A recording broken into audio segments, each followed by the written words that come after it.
સાવરકુંડલા ભારતના યશસ્વી પ્રધાનમંત્રી અને વિશ્વ નેતા નરેન્દ્રભાઈ મોદીના 75મા જન્મદિવસ નિમિત્તે સાવરકુંડલા લીલિયા વિધાનસભા દ્વારા એક દિવ્ય દીર્ઘાયુ યજ્ઞનું ભવ્ય આયોજન કરવામાં આવ્યું।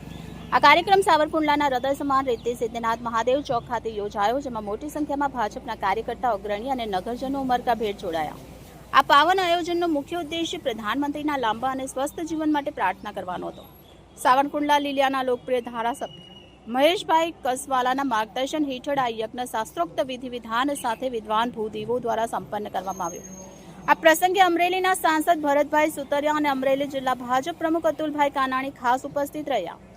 યજ્ઞમાં ઉપસ્થિત સૌ કાર્યકર્તાઓ, સંતો, મહંતો, નગરજનોએ આહુતિ આપીને પ્રધાનમંત્રીના દીર્ઘાયુ અને સફળ જીવન માટે હૃદયપૂર્વક પ્રાર્થના કરી। આ પ્રસંગે ધારાસભ્ય મહેશભાઈ કસવાલાએ પોતાના ઉદ્બોધનમાં જણાવ્યું, પ્રધાનમંત્રી નરેન્દ્રભાઈ મોદી માત્ર એક રાજકીય નેતા નથી, પરંતુ તેઓ કરોડો ભારતીયો માટે પ્રેરણા સ્ત્રોત છે। તેમના અસાધારણ નેતૃત્વ હેઠળ ભારતે વૈશ્વિક સ્તરે અનેક સિદ્ધિ હાંસલ કરી છે।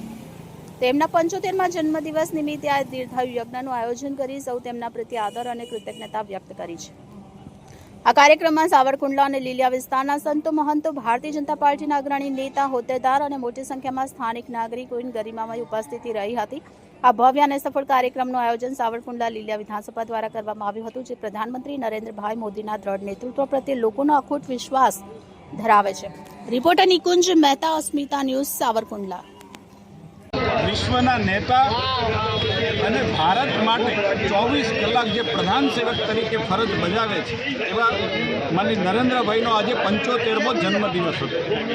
સાવરકુંડલા લીલિયા વિધાનસભા ભારતીય જનતા પાર્ટી દ્વારા આજે આ દેશની વિભૂતિ માટે એમણે દીર્ઘાયુ અર્પે, સ્વસ્થ આયુ અર્પે અને મા ભારતીયને ચરણોમાં એમની અવિરત સેવા દેશને મળતી રહે એવા શુભ હેતુથી આજે ભારતીય જનતા પાર્ટી અમારા જિલ્લા અધ્યક્ષ ભાઈ શ્રી અતુલભાઈની આગેવાનીમાં આજે સાવરકુંડલા વિધાનસભાએ યજ્ઞનું આયોજન કર્યું છે। અમારા માટે ખુશીની વાત છે કે સાવરકુંડલાની જનતા સહિત સાધુ સંતો આશીર્વાદ આપવા માટે, પ્રધાનમંત્રીશ્રીને આશીર્વાદ આપવા માટે આ યજ્ઞની અંદર પધાર્યા। સૌએ દેશના પ્રધાનમંત્રીને સ્વસ્થ અને દીર્ઘાયુ મળે એના માટે આહુતિ પણ આપી। અને અમારા માટે સૌથી મહત્ત્વનો વિષય એ પણ છે કે માનનીય સાંસદશ્રી પણ આ અવસરને દીપાવવા માટે, દેશના પ્રધાનમંત્રીને શુભેચ્છાઓ આપવા માટે અને એમને પણ પોતે આહુતિ આપવા માટે માનનીય સાંસદશ્રી પણ પધાર્યા। હું સૌ કાર્યકર્તાઓનો, ભારતીય જનતા પાર્ટીના સૌ કાર્યકર્તાઓનો, સૌ પદાધિકારીઓનો, ચૂંટાયેલા સૌ લોકોનો અને સાવરકુંડલાના વેપારીઓનો સૌનો આ ક્ષણની અંદર ભાગીદાર બનવા માટે સૌનો વ્યક્તિગત રીતે અને પાર્ટીની રીતે પણ આભાર માનું છું।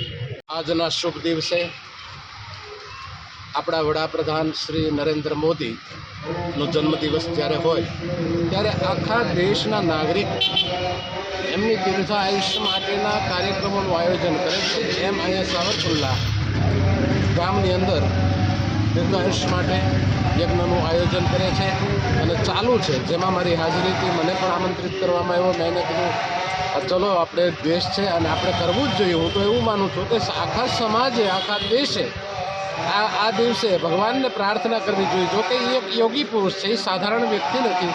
આજના સાધુ ટૂંકા પડે એટલો મોટો યોગનું કામ એમની પાસે છે।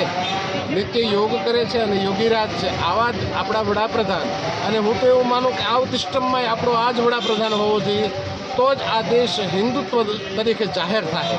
અને એમણે જે વિશ્વની અંદર સ્થાપના કરી છે એ બદલ એમને ખૂબ ખૂબ આભાર, ખૂબ ખૂબ ધન્યવાદ। ઈશ્વરને હું પ્રાર્થના કરું કે એને લાંબી આયુષ્ય આપે અને ખૂબ કારકિર્દીની અંદર આ દેશને આગળ વધારવા માટે એ ખૂબ જ પ્રગતિશીલ બને અને સક્સેસફુલ જાય, એ મારી શુભ પ્રાર્થના ઈશ્વરને અસ્તુ। ધન્યવાદ।